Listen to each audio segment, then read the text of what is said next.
I installed the e-bike kit.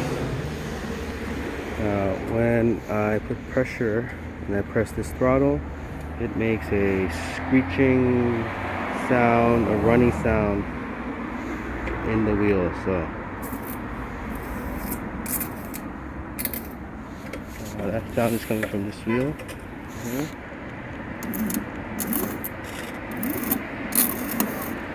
And the wheel feels like there's something running inside the wheel.